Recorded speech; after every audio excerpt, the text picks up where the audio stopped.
relativos. Cuando hablamos de derechos absolutos, no estamos diciendo que, o no estamos permitiendo, o el derecho no permite que se puedan ejercer ilimitadamente, sino que toda la sociedad está obligada a respetar esos derechos. Es lo que se denomina, o los romanos decían, derechos erga omnes, contra todos. Es decir, no hay un sujeto identificado o individualizado que pueda ser el que, a quien reclamarle el cumplimiento y la observancia del derecho que se invoca. Ahora, cuando hablamos de derechos subjetivos de carácter relativo, sí, en este caso encontramos un sujeto individualizado, indicado, para que sea quien respete y quien cumpla los derechos que emanan de esa relación. Y es el caso que vemos en el supuesto de los vínculos contractuales, ¿verdad? Donde hay un vínculo obligacional, donde el sujeto, digamos, que debe cumplir las prestaciones que surgen de esa relación, está identificado y está individualizado y debe cumplir alguna obligación de dar, hacer o no hacer determinada cosa. En el otro ámbito que hablábamos de los derechos absolutos que se ejercen contra todos, un ejemplo claro que podemos dar es el supuesto de los derechos derivados de las relaciones de dominio, de los derechos reales, donde el sujeto, digamos, que debe respetar esa condición del titular de dominio, no está identificado, sino que es toda la sociedad en general, ¿verdad? O los derechos de la personalidad, por ejemplo, el derecho a la intimidad, el derecho al honor, son derechos que no tienen digamos, un destinatario concreto, sino que toda la sociedad está obligada a respetar. Bien, entonces estos dos, primero tener en cuenta estas dos variantes, entonces cómo se pueden ejercer en forma absoluta o erga omnes o en forma relativa. Bien, después también tenemos que analizar, ustedes van a encontrar en doctrina muchas clasificaciones de los derechos subjetivos, pero las más importantes, vamos a dar una visión más, digamos, acotada y más genérica, que los distingue entre los derechos patrimoniales y extrapatrimoniales, para tener una gran visión de la cuestión. Cuando hablamos de derechos patrimoniales, nos referimos a todos aquellos derechos que tienen una posibilidad de ser traducida en dinero, es decir, aquellos derechos que tienen una significancia económica, ¿bien? El conjunto de los derechos patrimoniales de una persona constituyen el patrimonio de esta, lo dice el artículo 15 del Código Civil. Bien, y los derechos patrimoniales, por eso la norma de derecho es más abarcativa porque no incluye solamente los bienes de los que una persona es titular, sino también los derechos creditorios, es decir, no son bienes concretos, bienes materiales, pero se traducen en un resultado económico o susceptible de apreciación pecuniaria, así se dice, ¿verdad? En cambio, por supuesto, dentro de los derechos patrimoniales vamos a encontrar los derechos reales, ¿verdad? Y los derechos de crédito, que tienen una significancia traducible en dinero. Y dentro de los derechos extrapatrimoniales, precisamente la finalidad no es, digamos, cuestiones materiales ni protección patrimonial de la persona, sino que tiene más que nada significancias de carácter humano, humanísticos, y son los derechos de la personalidad, por ejemplo, tanto la intimidad, el honor, la dignidad, son derechos extrapatrimoniales, y los derivados de las relaciones de familia también tienen estas características de ser de carácter extrapatrimonial. Bueno, estos son básicamente los derechos subjetivos, aquellos que una persona puede ser titular, y también tenemos que tener en cuenta que los derechos que el ordenamiento jurídico concede a las personas, además de ser una disposición o una consideración, está la facultad de ejercerlos. Obviamente, ejercer un derecho es hacer valer la prerrogativa, la facultad que ese derecho tiene consigo, ¿verdad? Y ejercer un derecho puede ser, digamos, en algunos casos, propia de la situación jurídica en la que el sujeto está involucrado, o a través de la utilización de las herramientas legales, a través de las acciones legales, que importan la necesidad del sujeto de acudir a la justicia para exigir el cumplimiento de alguna determinada contenido de ese derecho. Es decir, en el caso del derecho de propiedad, por ejemplo, en el caso del derecho de propiedad, está íncito en ese derecho, ejercerlo le da al titular la facultad, por ejemplo, de usar y disponer de la cosa, o sea, usarla, utilizar los frutos que esa cosa le puede dar. Bien, ahora, ejercer un derecho derivado del derecho de propiedad puede implicar excluir a toda persona que pretenda burlar ese derecho o que pretenda turbar los derechos que emanan del ejercicio del derecho de propiedad. Bien, entonces una cosa es la titularidad del derecho y el ejercicio del mismo. Ahora, justamente en la clase de hoy, lo que vamos a apuntar, esta breve introducción, tiene que ver con los límites que el ordenamiento jurídico impone al ejercicio de los derechos subjetivos, ¿bien? Porque ejercer los derechos no implica ejercerlos de manera absoluta. Que los derechos sean de carácter absoluto porque se ejercen contra todos, porque no hay una persona identificada que deba cumplirlos, no es lo mismo que hablar de este ejercicio absoluto. En realidad, hay límites al ejercicio de los derechos subjetivos que están impuestos por la ley y que básicamente son dos, de los cuales tienen otras derivaciones. El primero, el principal límite, la principal valla al ejercicio de los derechos subjetivos es el principio de buena fe, que es un principio que está consagrado expresamente en el Código Civil y que vamos a ver las derivaciones que surgen del mismo. Y por otro lado tenemos al instituto del abuso del derecho, que también es una consagración expresa que impide una extralimitación en el ejercicio de los derechos subjetivos. Bueno, vamos al principio de buena fe, que es un modelo de conducta social, que es el considerado honesto, probo, leal, digamos, esa es lo que lo caracteriza, y es un arquetipo entonces, un paradigma de conducta social que la sociedad entera considera, acepta necesario para el ejercicio de los derechos, ¿bien? Y tiene muchas funciones, pero primero tenemos que ver que tiene diferentes variantes, una variante objetiva y una variante subjetiva.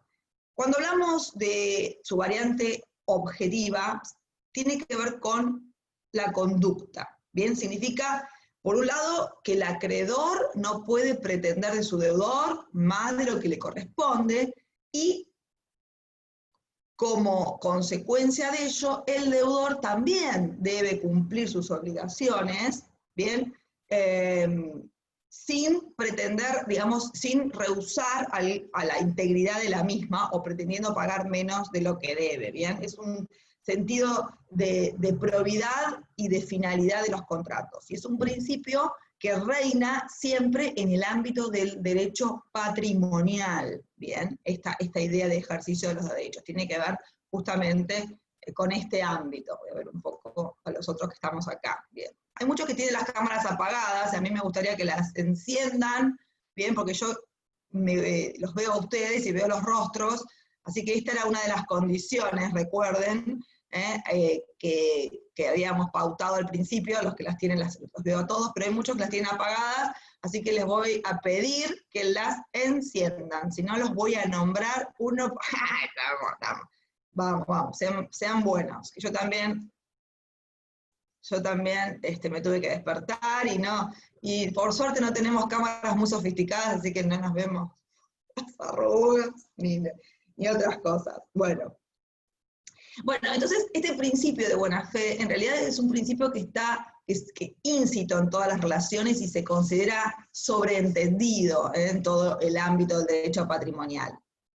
Bueno, significa varias cosas. Por un lado, un comportamiento leal en toda la fase previa de una relación, en todas, digamos, las negociaciones anteriores o preliminares que conllevan a iniciar un vínculo o una negociación, la lealtad y probidad que se debe mantener en el curso de esa relación jurídica, de ese vínculo, en la etapa previa, en la etapa de desarrollo o lo que se llama infieri del contrato, y también en la etapa postcontractual, es decir, luego inclusive de que las partes cumplieron con las prestaciones, pueden surgir cuestiones cuando hay que restituirse cosas, cuando se tienen que entregar documentación relación previa o demás que hacía a la iniciación del vínculo, también es necesario que este principio esté presente y que se obre, que la conducta de las partes esté de acuerdo a este principio de buena fe. Y, en definitiva, los derechos y los deberes que surgen de cualquier vínculo o relación contractual deben direccionarse en digamos, con esta guía que es el principio de buena fe, que, como dice la doctrina, se trata de un concepto único, pero que se proyecta multifacéticamente, ¿bien? Porque dentro del ámbito del campo del derecho patrimonial hay muchas situaciones que pueden darse y en todas ellas debe estar presente este principio que alude a este comportamiento honesto, leal, probo y diligente también de las partes a fin de cumplir con las expectativas propias de ese vínculo, de esa relación, y no pretender sacar provechos, digamos, que extralimitándose de los derechos que estaban previstos en esa relación. Bien, por un lado entonces hablamos de este comportamiento negocial honesto que es la buena fe objetiva, y del otro lado tenemos dentro del mismo concepto la faz subjetiva de la buena fe, bien, lo que la doctrina llama buena fe subjetiva. Y ahí tiene que ver no tanto no con el comportamiento, sino con la creencia, con el convencimiento de los sujetos involucrados de el obrar que les corresponde en el acto en cuestión. Comportamiento y creencia son dos factores de la buena fe, objetiva y subjetiva respectivamente. Para poder hablar de la buena fe subjetiva tenemos que pensar en el estado psíquico del sujeto, ¿no? En su convencimiento, en su creencia, pero esta idea de convencimiento, de conocimiento o de idea que el sujeto pueda tener respecto al vínculo, también debe estar acompañado con una diligencia, por eso con una creencia diligente, es decir, un convencimiento dentro del parámetro del actuar diligente, ¿verdad? Porque, digamos, no podemos pensar que el sujeto, digamos, que una persona yo no sabía que tenía que hacer tal cosa.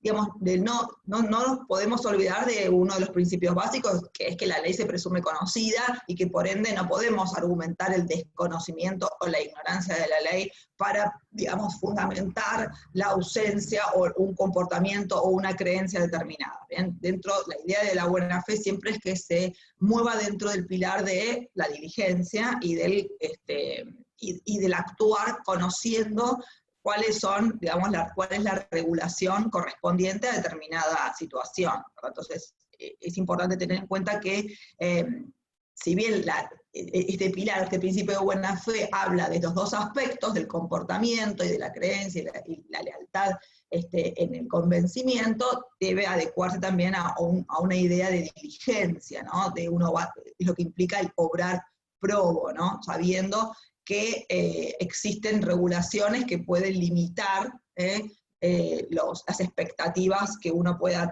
puedan surgir de este concepto. Bueno, vamos a ver cuál es la consagración de este principio en el Código Civil. Muy breve, concisa, este código es muy escueto en sus regulaciones, pero para evitar ambigüedades no hace un desarrollo sobre la doctrina, ni mucho menos, simplemente establece como principio en el título preliminar, en el artículo 9, que los derechos deben ser ejercidos de buena fe. Esta es la consagración, y obviamente, ¿qué se entiende? ¿Por qué está incorporado en el título preliminar? Ya hablamos un poco en la clase pasada del título preliminar, y esta incorporación expresa y precisa, que es central, implica justamente una adecuación al derecho contemporáneo que exige completamente que tenga una receptividad concreta. Y también lo que dice la doctrina es que esta consagración, este título preliminar, implica que está dirigido directamente a los ciudadanos, a nosotros, a los que tenemos que ejercer nuestros derechos. Siempre decimos que el juez aplica la norma, y obviamente aplica conociendo que las partes deben comportarse de buena fe, pero se dirige a los ciudadanos a los fines de advertir cómo deben ser ejercidos estos derechos. Bueno, dijimos que si bien está consagrada en el título preliminar, encontramos otras normas dispersas a lo largo del ordenamiento, donde se habla, digamos, del principio de buena fe, que apadrina muchos institutos, como la derivación del vicio de lesión, que vamos a ver, la teoría de la imprevisión, bueno. Otros institutos están, digamos, que son desprendimientos, la teoría de los actos propios, la teoría de la apariencia, que son justamente los que vamos a ver hoy, y que son derivaciones propias de este principio. Pero vamos a ver en qué otras partes del código el principio está consagrado expresamente o exigido expresamente. El artículo 729 del Código habla de la relación entre deudor y acreedor y claramente nos dice que deudor y acreedor deben obrar con cuidado y previsión y según las exigencias de la buena fe. Bien, buena fe, lealtad, buena fe creencia, buena fe comportamiento, y advirtiendo lo que les dije anteriormente, cuidado y previsión, es decir, diligencia en su obrar, conocer, ser cautos, tener previsión, conocer las exigencias de las virtualidades que puede haber en una relación, en un vínculo, para obrar en consecuencia. En materia de contratos específicamente, porque acá hablamos el 729, se refiere a las obligaciones en general, en materia de contratos puntualmente, donde este principio es, digamos, la vedette, porque sin dudas tiene su mayor, o goza de mayor esplendor, también establece expresamente este principio el artículo 961, que establece que los contratos deben celebrarse, interpretarse y ejecutarse de buena fe, obligan no solo a lo que está formalmente expresado, sino a todas las consecuencias que puedan considerarse comprendidas en ellos, con los alcances que razonablemente se habrían obligado un contratante cuidadoso y previsor. Bien, otra vez esta idea de buena fe combinada con la diligencia exigida a los contratantes, a los que pretendan ejercer los derechos derivados de ella. ¿Qué otra norma jurídica tenemos aquí en materia de contratos? El 1061. El 1061 es otra norma jurídica donde expresamente se habla de la intención común de los contratantes. El contrato debe interpretarse conforme a la intención común de las partes y al principio de buena fe. Es muy importante a la hora de determinar el alcance de una relación jurídica, de un contrato, de un vínculo, las normas, las cláusulas que ellas puedan contener, cuando tienen un sentido ambiguo, cuando tienen un sentido o una redacción confusa, no apartarse de estas directivas, que son la intención común, que las puede haber llevado a celebrar ese acto, y fundamentalmente este principio de buena fe. El 1067 es una norma que habla de la protección de la confianza, y de aquí se desprende también digamos, la consagración de lo que fue siempre una doctrina, que es la de los actos propios, donde expresamente se consagra y que es derivación del principio de buena fe, y nos dice que la interpretación debe proteger la confianza y la lealtad que las partes se deben recíprocamente, lealtad es buena fe, siendo inadmisible la contradicción con una conducta jurídicamente relevante previa y propia del mismo sujeto. Aquí estamos consagrando expresamente a la teoría de los actos propios que luego nos vamos a recibir. Estaba leyendo acá el código de los anteojos, me estaba esforzando mucho. La próxima. Bueno, ¿qué funciones cumple la buena fe como principio del derecho? Hay una autora, una jurista que se llama Delia Ferreira Rubio, que me parece que ha sido muy gráfica en decir las funciones que cumple la buena fe dentro, como principio general, no solamente en materia contractual, sino en el ejercicio de todos los derechos en general. En primer lugar, cumple una función informadora, dice esta jurista, perdón. La función informadora que implica que inspira al legislador, es decir, el legislador que va a tener que crear normas jurídicas, que va a tener que, los legisladores dentro de su función propia legislativa, que tienen que crear normas y crear ordenamientos y formar el ordenamiento, debe inspirarse siempre en este principio a la hora de legislar. Esto es importante. Función, entonces, informadora. Luego, para los ciudadanos y para los jueces también, a la hora de aplicar las normas, hay una función limitativa, ¿verdad? Una función que de alguna forma le pone un stop, un parate, una valla a una conducta que es jurídicamente admisible, es decir, el derecho se consagra, se reconoce, pero con un límite. Entonces esta es la función que cumple, la función limitadora. La función interpretativa, lógicamente, a la hora de desgreñar, digamos, el carácter, las cláusulas, el sentido, el alcance de cualquier disposición, que debe ser siempre el principio de buena fe un norte para el intérprete, ¿no? Para conocer el alcance de los derechos que puedan derivarse de cualquier vínculo, de cualquier disposición.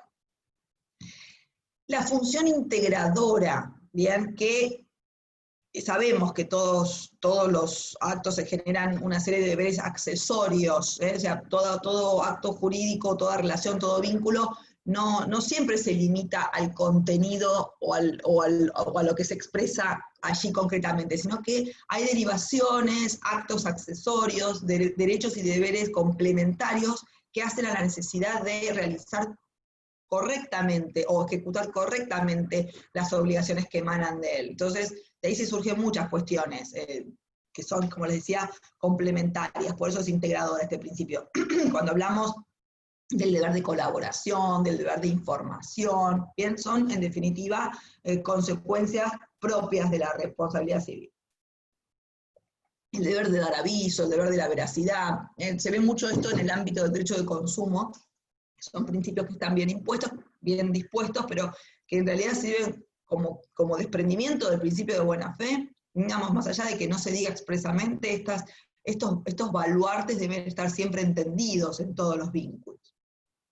Bien, en realidad habría que agregarle, esta autora habla de estas cuatro funciones, pero hay una función más que otros juristas destacan y que es interesante, que es la función de recreación de normas obsoletas. ¿Por qué hablamos de esto? Esto lo decía el jurista López Mesa, el doctrinario civilista López Mesa, que decía, el principio de buena fe también tiene esta función, la de recrear normas obsoletas. ¿Por qué? Porque el derecho, ustedes saben que se transforma constantemente, pero no siempre se adecua a las realidades, porque la sociedad siempre va mucho más avanzada en cuanto a la ejecutabilidad y digamos, a la cotidianeidad del tráfico jurídico, va más allá, digamos, de las disposiciones que el legislador pudo haber tenido en cuenta. Entonces, obviamente que el legislador a la hora de regular conductas no siempre puede prever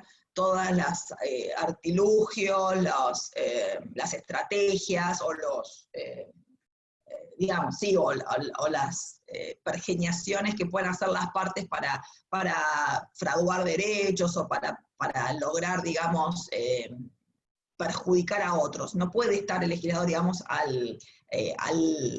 digamos, a la altura de la creatividad, de la imaginación, que sabemos que cada vez es más ingeniosa en ese sentido, y entonces permite en muchos casos, cuando una norma que ya pasó a ser, digamos, antigua o envejecida, deja de ser justa. Entonces, esta posibilidad, este principio permite adecuar las normas, más allá del contenido exacto que contengan, ¿no? que tengan o que regulen. Esto es interesante también, bien como función del derecho. Bueno, entonces, vamos a ver, como dije anteriormente, la buena fe es un principio que en definitiva apadrina o nos lleva digamos, a la regulación, a la consagración de muchos institutos, entre ellos los que vamos a ver hoy, como la doctrina o la teoría de la apariencia y la de los actos propios, que son dos claras que les pide el programa y que vamos a analizar hoy. Vamos a hablar de la teoría de la apariencia. Van a ver cómo se desprende esta idea de buena fe a la hora de su consagración. ¿Qué se ve en el mundo jurídico en ocasiones y cada vez con más frecuencia? Que apariencia y realidad son rostros diametralmente opuestos, que, digamos, al contraponerse pueden producir muchas complicaciones jurídicas. Esta idea de que lo que parece en realidad no es. Sabemos que toda materialización de un derecho responde a una realidad subyacente. Es decir, todo ejercicio material de un derecho responde a algo, o ejercicio, digamos, de una acción. Qué sé yo, yo veo una persona poseyendo una casa y detrás de esa posesión que tiene del inmueble hay un derecho que puede ser el derecho de propiedad, y es lo que quizás aparece a la vista de todos. No todos vamos a ir a ver el registro de propiedad si está el nombre de él, pero la idea es que tiene un derecho que lo avala para estar allí. Si una persona se aparece como representante de otra y ejerce actos en su nombre, al sujeto que está involucrado, en definitiva, en ese ejercicio de la representación, supone que existe un mandato, una facultad que lo autoriza a actuar en su nombre. Entonces, esa es, digamos, la idea que tenemos, ¿no? Que la ejecución de un acto implica, o trae paralelamente, oculto pero existente, una realidad que lo sostiene, ¿no? Digamos. Pero a veces esta situación no se da como parece, no se da como aparenta o como vislumbra ser. Y este enlace entre realidad y apariencia, este enlace, digamos, o este vínculo, o esta dicotomía que puede llegar a darse, quizás repercuta en los intereses de un tercero, perjudicándolo, ¿no? Entonces, en la medida que exista este perjuicio es donde aparecen los inconvenientes o la necesidad de que el ordenamiento actúe, reaccione de alguna manera, ¿bien? O protegiendo la realidad, o protegiendo la apariencia, en cuyo caso estaría evitando que este tercero, que se guió por la apariencia, por lo que era y en realidad no es, por esa presencia fantasmagórica, que le aparecía como real, con sustento, ¿verdad? Porque no es que tampoco, porque siempre pensemos que si un tercero invoca buena fe diciendo, uy, aparecía de tal forma, tiene que haber una conducta diligente que lo avale, ¿verdad? Que le haga creer, ¿no? o que inspire el convencimiento de que la realidad que se le presenta es como él la ve, aunque en realidad no lo sea. Bueno, entonces esta disyuntiva es lo que hace, digamos, el derecho que va a proteger, la realidad o la apariencia ante una situación de estas características.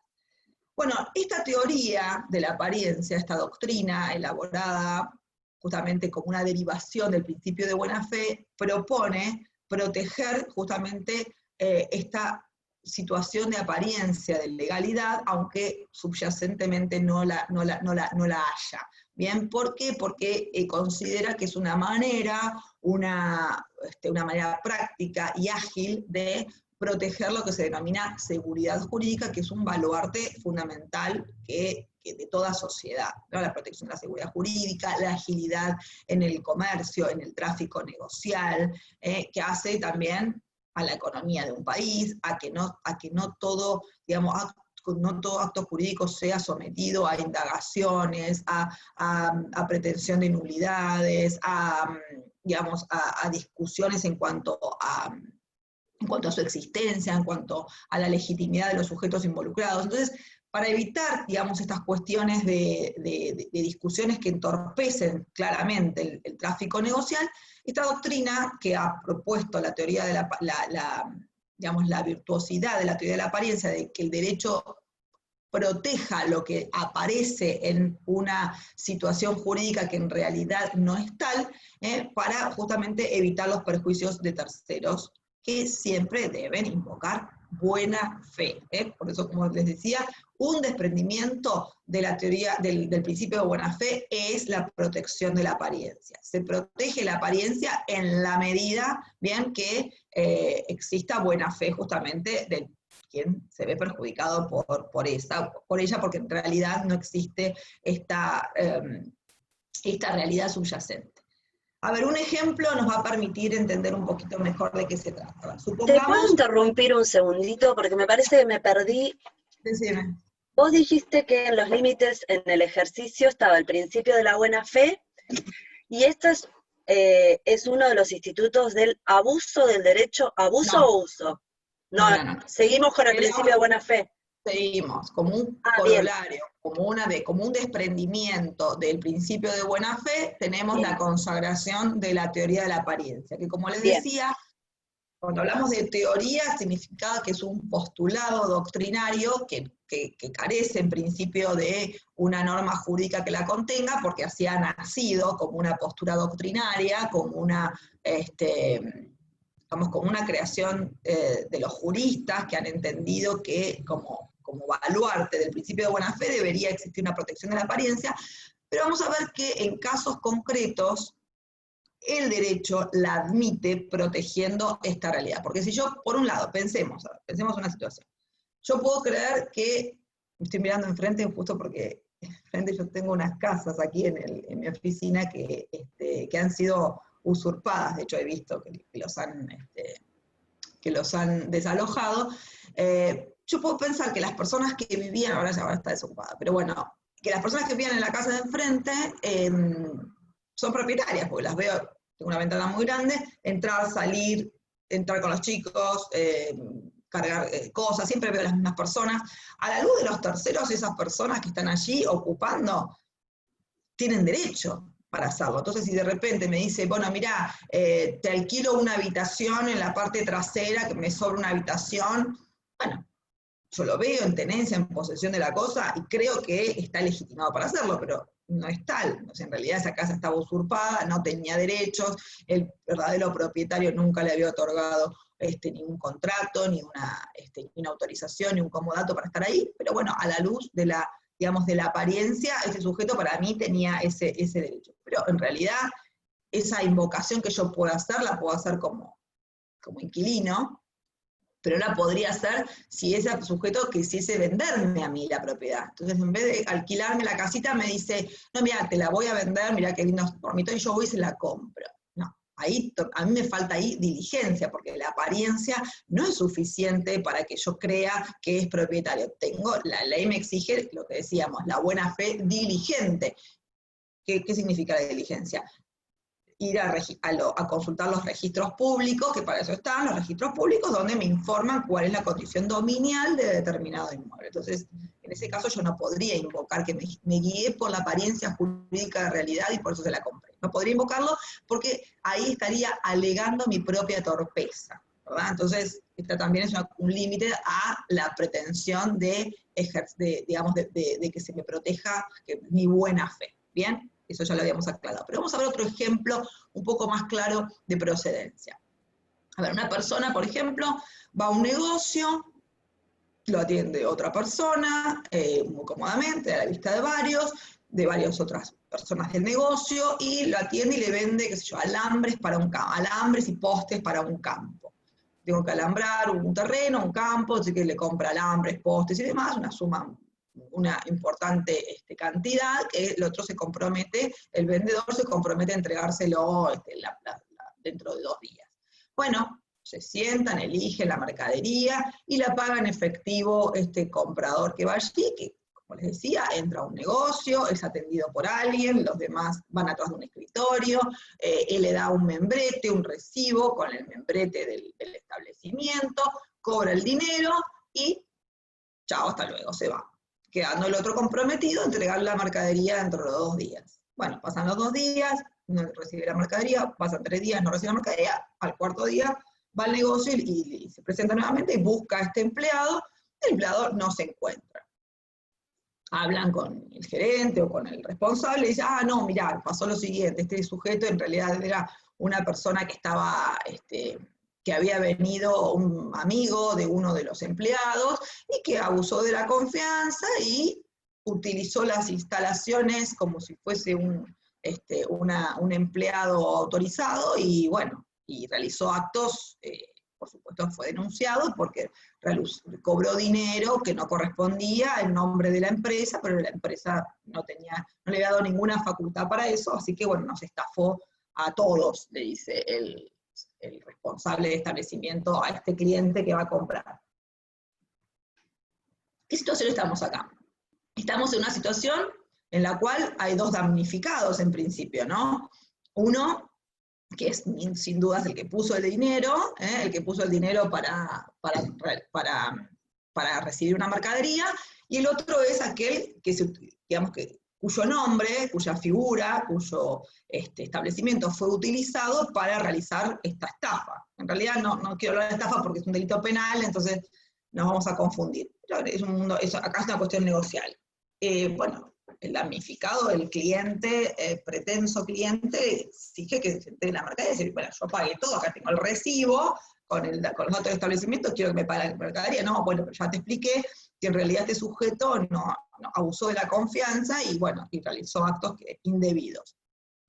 Les repito, ¿a quién protegemos acá? El derecho, ¿cómo debe reaccionar? Protegiendo la realidad, que es la existencia de una venta sin autorización, o de la utilización de un nombre, o de una figura comercial sin autorización correspondiente, o la apariencia, lo que parecía real y no lo era. Bien, estas cuestiones tienen que tener alguna solución, ¿verdad? Y bueno, justamente la tienen, y en esta materia, cuando hablamos de representación, la ley protege, en este caso, la apariencia, en casos, como les decía, concretos, ¿no es cierto? Tampoco se puede abusar, digamos, de esta figura, la vamos a ver, pero hay casos concretos en donde existe la protección, entonces, de la apariencia. El artículo que gobierna esta cuestión es el 367, que tipifica los casos concretos en los cuales sí o sí debe protegerse la apariencia de legalidad frente al tercero damnificado. Vamos a leer el 367, los artículos, son supuestos concretos que, justamente como arranca el artículo diciendo representación aparente, lo que aparece como tenencia de un mandato cuando en realidad no hay. Dice, cuando alguien ha obrado de manera de inducir a un tercero a celebrar un acto jurídico, dejándolo creer razonablemente que negocia con su representante, sin que haya representación expresa, se entiende que le ha otorgado tácitamente poder suficiente. Es decir, no hay un poder, pero se entiende por la apariencia que se generó, bien, en el ámbito, que actuaba con representación idónea. A tal efecto se presume que, acá están los tres casos en los cuales la ley presume, aunque no exista poder, que el mismo se encuentra otorgado. El primero, quien de manera notoria tiene la administración de un establecimiento abierto al público, es apoderado para todos los actos propios de la gestión ordinaria de este. No sería este caso porque en realidad acá hablamos de alguien que se presentó, no tiene la administración.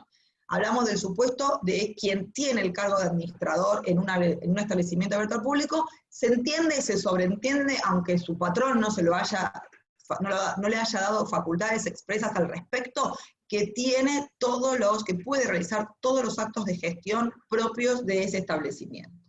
Bien, los dependientes que se desempeñan en el establecimiento están facultados para todos los actos que ordinariamente corresponden a las funciones que realizan. En este caso sería el supuesto del empleado. Los dependientes, acá hablamos de un supuesto en el que el sujeto ni siquiera era empleado, pero ¿qué sabe el que va a comprar?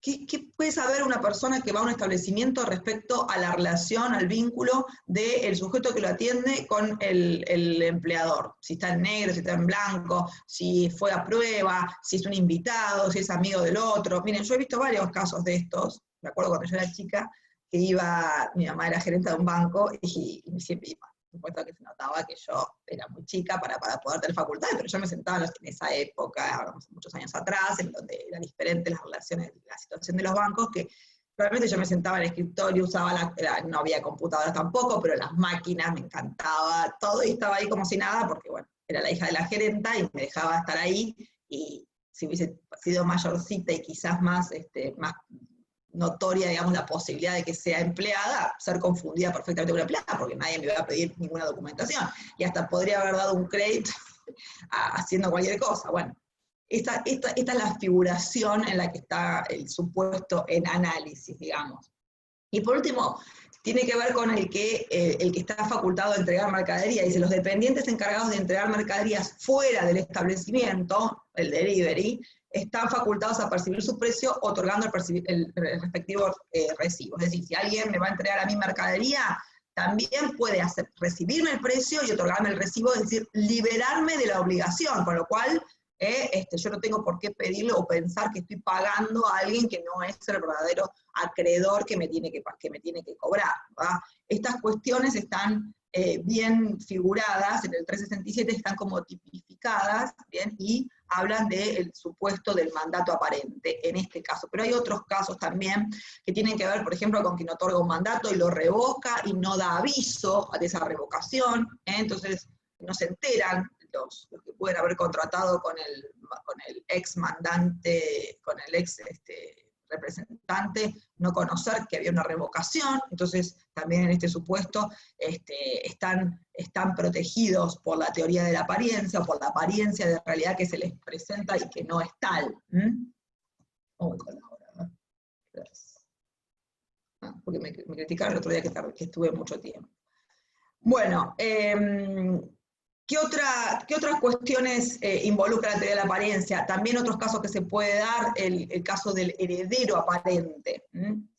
Hay casos también, estos otros supuestos, no solamente se dan en el ámbito del mandato, sino el heredero, la persona que se cree legítima. En realidad no estamos hablando acá de engaño, hablamos de una creencia también por parte del sujeto que ejerce derechos de buena fe y contrata con otros. Es decir, alguien que se cree que es heredero, porque mi papá creo que tiene 2 hijos, que soy yo y mi hermano. Entonces el día que fallezca, espero que todavía falte, me voy a disponer de los bienes pensando que, bueno, que somos los únicos 2, me pondré de acuerdo con mi hermano, che, ¿qué hacemos con esto? ¿Qué hacemos con aquello?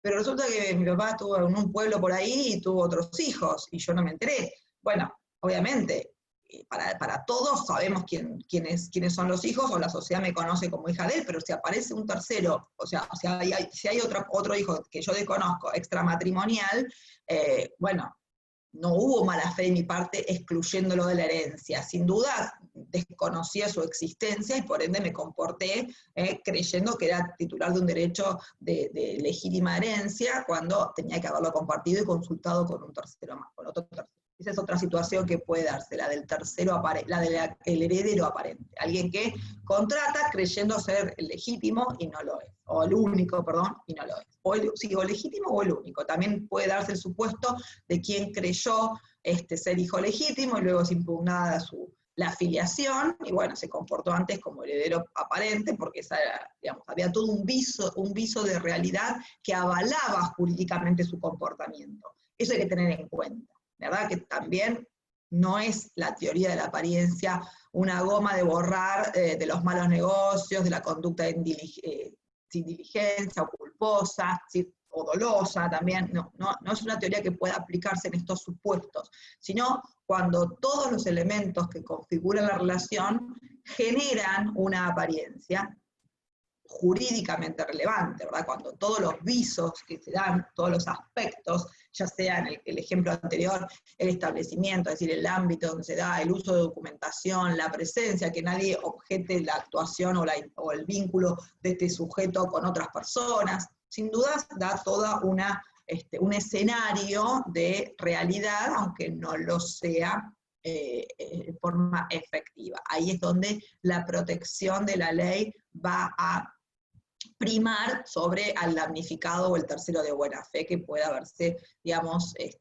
seducido o haya seguido esta relación esta situación de apariencia, ¿verdad? Es donde va a obrar en protección.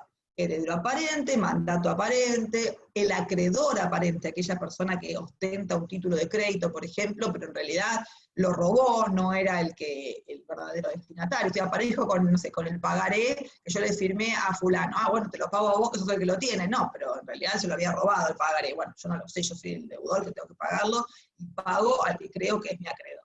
Es decir, estas son situaciones en donde la ley, el ordenamiento protege esta situación de apariencia que se presenta sobre el tercero que pueda haberse damnificado con los actos realizados, digamos, con la situación que será. Bien. En suma, entonces, esta teoría de la apariencia, en realidad, todos estos ejemplos que dimos son más que nada indicativos, no son taxativos, cada caso particular la jurisprudencia lo tiene que analizar, ¿bien? porque si bien el 367 los tipifica claramente y no deja lugar a dudas, hay otros supuestos que pueden no estar incluidos concretamente allí, pero que la jurisprudencia los puede analizar en los casos concretos. Bueno, vamos a otro de los desprendimientos del principio de buena fe, que es la teoría de los actos propios, y que ya más o menos mencionamos al hablar del artículo 1067.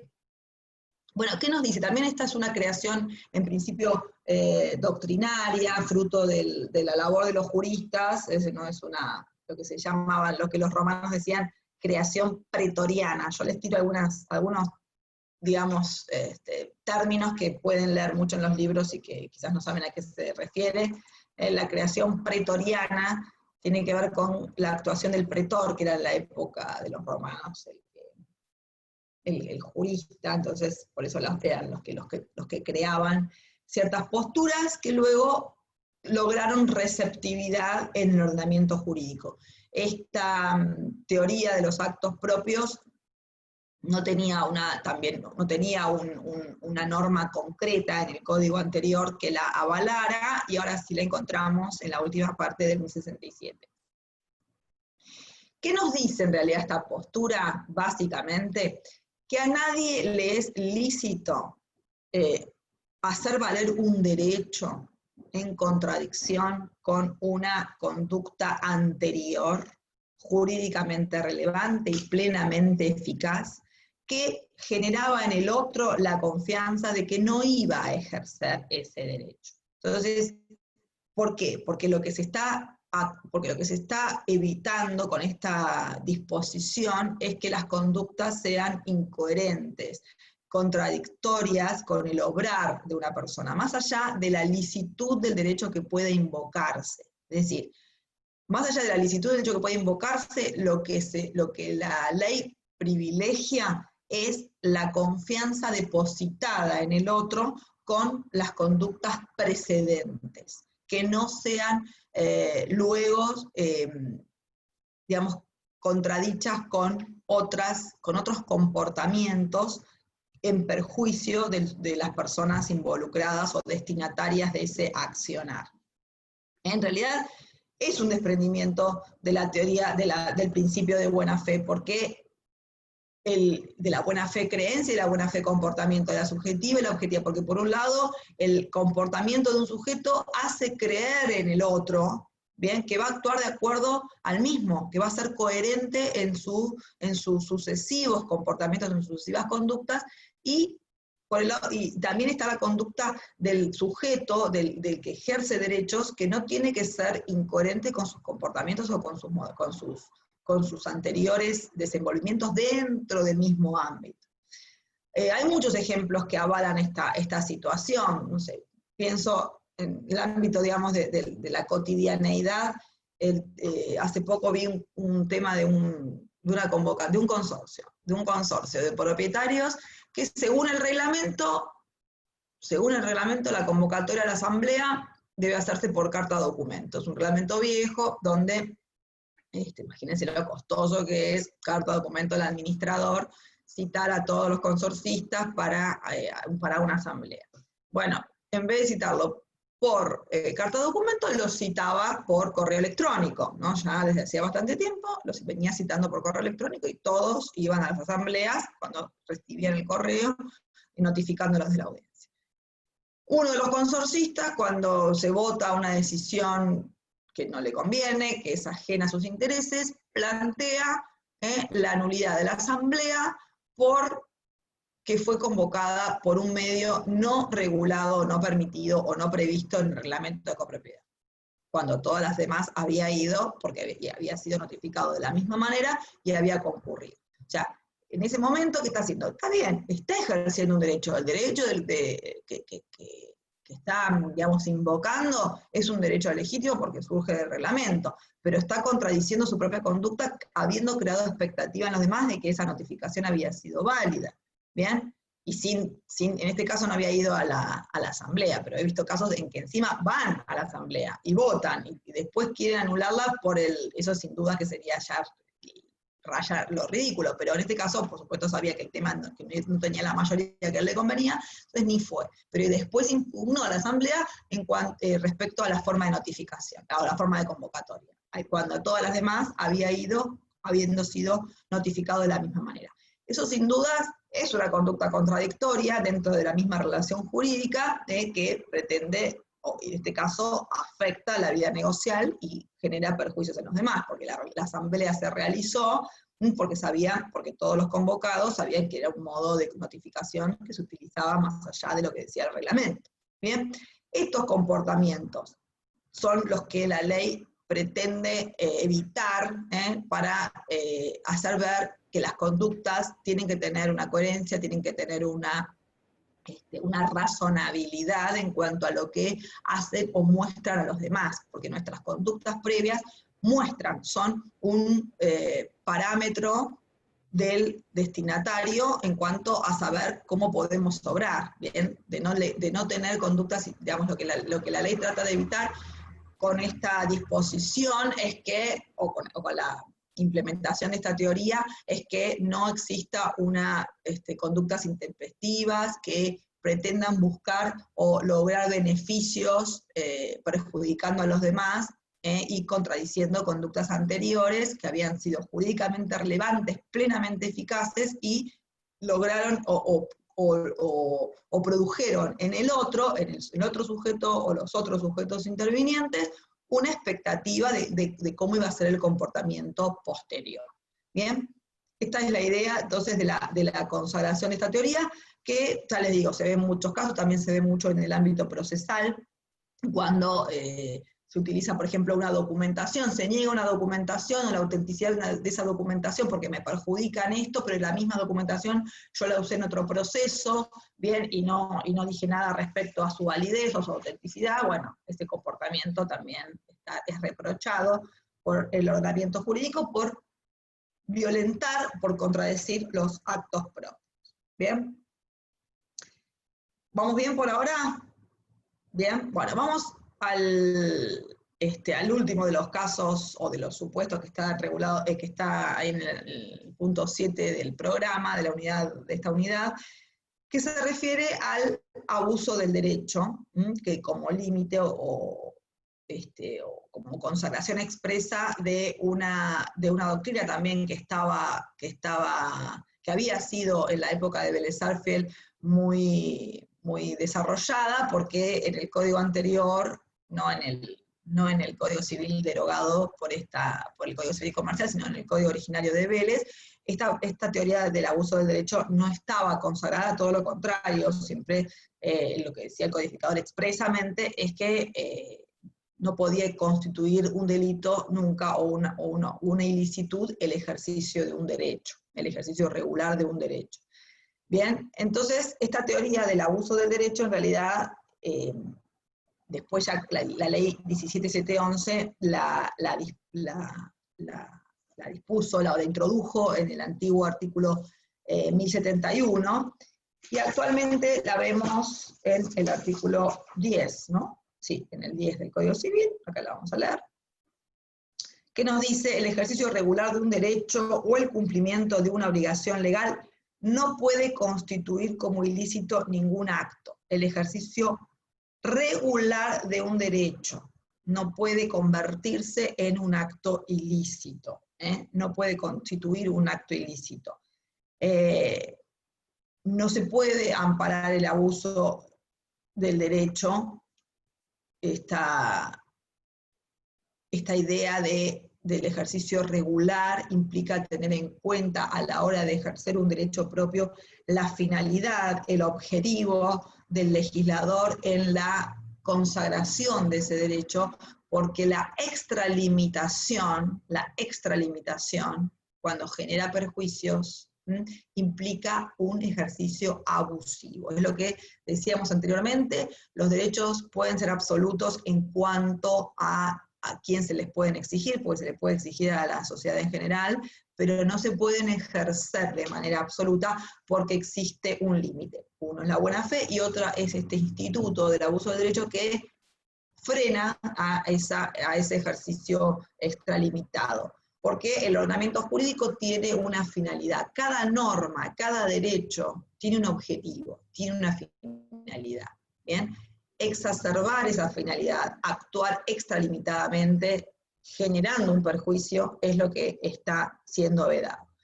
A mí me resulta gráfico un ejemplo. De abusos del derecho hay muchos, quizás en materia contractual se ve muy claramente, hay muchos ejemplos que a veces, hay fallos judiciales que hacen toda una elaboración, que tienen que ver la conducta, el direccionamiento de la conducta de un sujeto, pero hay un ejemplo gráfico que les puedo dar en el ámbito extracontractual. Ustedes saben que los vínculos pueden nacer de los contratos, del acuerdo de voluntades, y por otro lado también pueden nacer de la ley. O sea, extracontractual es decir que no hay un vínculo nacido del consentimiento, sino de una obligación legal. Por ejemplo, las normas de tránsito.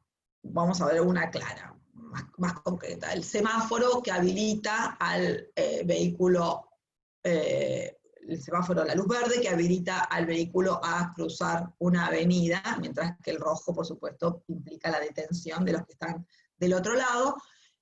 ¿Qué pasa si yo voy por la avenida?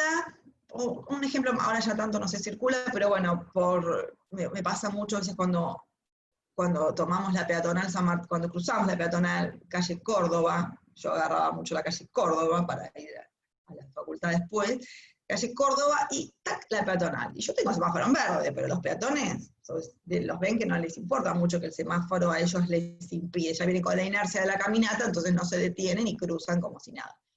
Bueno, yo vengo por la calle y digo, una bronca tengo, pero si yo tengo el semáforo en verde, ¿por qué tengo que frenar, tocar bocina, pedir que se apuren, que miren el semáforo? Entonces, no, listo, paso, porque yo tengo luz verde, yo tengo derecho de paso. Paso y los atropello, no se jodan, si están ahí, ellos saben que tenían la luz roja y tenían que haberse detenido.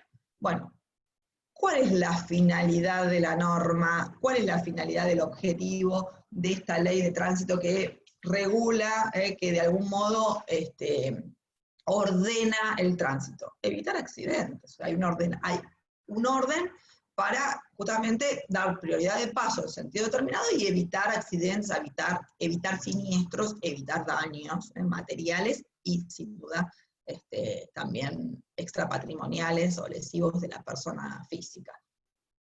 Bueno, en este caso yo, sin dudas, tengo un derecho. El derecho de paso me lo da el semáforo verde. Lo tengo, pero estaría extralimitándome de la finalidad propia del derecho, ¿bien? Que es justamente evitar el accidente, porque lo estoy provocando, a sabiendas de que puedo detenerme, molesta, con bronca, porque estoy apurada, porque llego tarde, y porque me da bronca que siempre me pase lo mismo, porque todos pasan, pero me tengo que detener, toco bocina, bajar, decirle que por favor pase, y esperar que pase, y pasar, porque no me puedo abusar de ese derecho, porque estoy contrariando la finalidad propia de la norma, que es ordenar el tránsito y evitar los accidentes, provocando el accidente. Entonces, en este caso, no podría, en el supuesto de, por supuesto que si cometo, lo primero que decir, bueno, se genera la relación jurídica, que es el daño, digamos, la obligación de indemnizar los perjuicios ocasionados.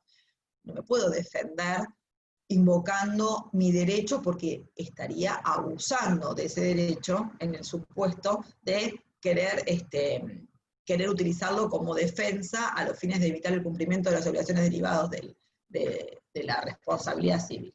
Sin dudas, no, sería un caso claro de abuso de derecho.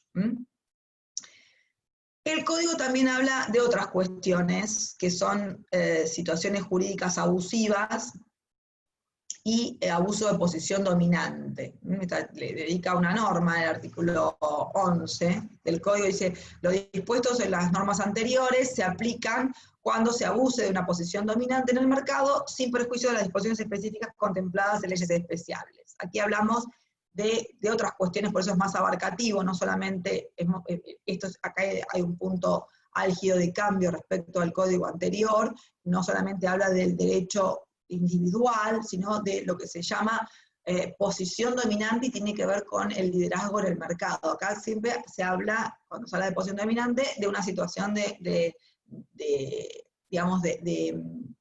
extralimitación de derechos que le da un liderazgo dentro del mercado, como pueden ser las empresas monopólicas, como puede ser, no sé, hacer dumping de precios. Esto tiene que ver un poco también con la Ley de Defensa de Competencia. Ya había otras legislaciones específicas que la regulaban, la Ley de Defensa de Competencia, la Ley de Defensa del Consumidor, pero el Código Civil la consagra también como un supuesto de abuso de derecho, el de la posición dominante, y también el de la situación jurídica abusiva. Es decir, no solamente podemos hablar del ejercicio de un derecho, sino de una situación jurídica que puede ser abusiva. Y esto tiene que ver con los denominados contratos conexos. Es decir, individualmente un contrato puede ser, puede tener legalidad sin contrariar la finalidad de la norma, pero un contrato sumado a otro y a otro más, digamos, hay una suerte de comunidad de relación, de vínculos negociales dentro de la misma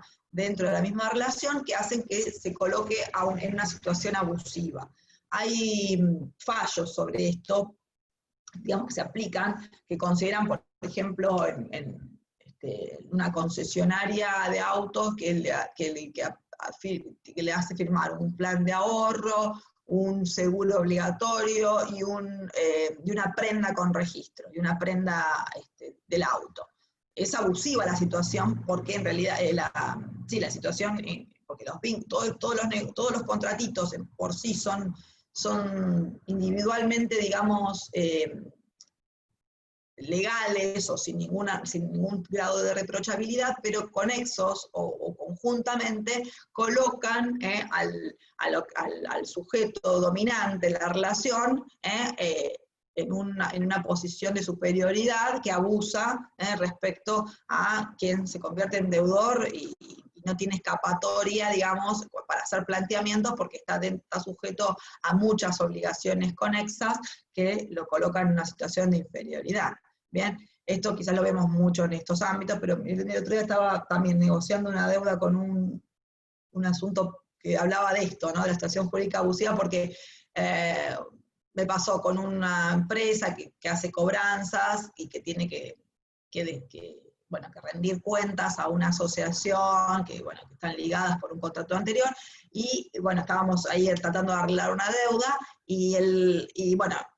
hacemos un convenio de pago, que es lo lógico, hacer un convenio de pago, pero el acreedor pretende que, aparte del convenio de pago, aparte hay una venta de acciones que tiene que hacer uno de los socios minoritarios para salir de la sociedad, condicionar la venta de acciones, ponerle al contrato la mora automática más una tasa de interés de tasa activa que es altísima en caso de 2 días de mora, y el pacto también de la vía ejecutiva. O sea, más allá de ser acreedor, ya era prácticamente, digamos, dejaba sin escapatoria a cualquier situación que podía darse, que después se puede llegar a generar, como por ejemplo, te pagué un día después porque, no sé, porque no había sistema, o porque había paro bancario, por lo que fuera, ya lo colocaba en una situación completamente abusiva y sometido al ejercicio de voluntades que pueden generar un verdadero perjuicio. Esta es la idea de situación jurídica abusiva. Cuando hay varias negociaciones, o sea, quizás una sola no aparece complicar demasiado, pero el nexo de todas ellas sí convierten o ponen en una situación de débil jurídico a una de las partes. ¿Bien? Estas son las ideas que trata de enmendar este instituto del abuso de derecho que tiene, digamos, una aplicación muy fructífera en la jurisprudencia. Bueno, chicos, esto básicamente es pura doctrina en realidad, pero como vemos, pero tiene mucha aplicación práctica en el mundo negocial, así que son pautas básicas, genéricas, a tener en cuenta para todo lo que viene, sobre todo cuando más adelante vean obligaciones y vean contratos, van a ver que tiene mucha implicancia estos principios. Bueno, ¿cómo están? ¿Tienen alguna duda, algún comentario que me quieran hacer?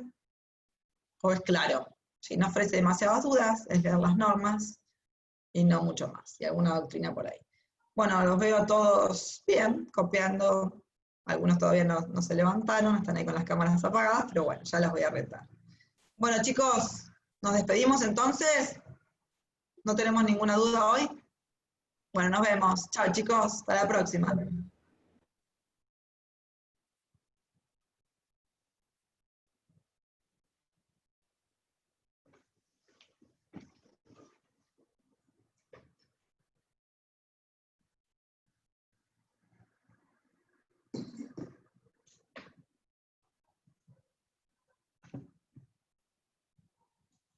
ruido, ¿bien?